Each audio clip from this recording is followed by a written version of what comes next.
Hazrat Abu Hurairah radiyallahu anhu states that the Prophet ﷺ, reporting from his Lord Jalla Jalaluhu, said, "A bondsman sinned and submitted. O Allah Jalla Jalaluhu, pardon my sin." Allah Jalla Jalaluhu said, "My bondsman has perpetrated a sin, and he is sure that his Lord Jalla Jalaluhu pardons sins and calls to account for sinning.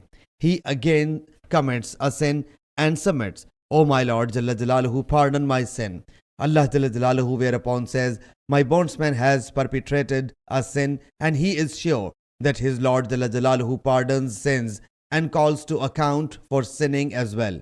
That bondsman again commits a sin and submits. "O my Lord Jalla Jalaluhu, pardon my sin."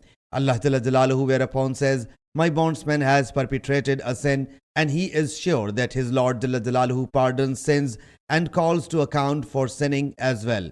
Do what you wish, I have pardoned you." Abdul Ala said, "I do not remember he ﷺ said for a third or fourth time, 'Do what you wish.'" Imam Muslim has mentioned another authority of the hadith.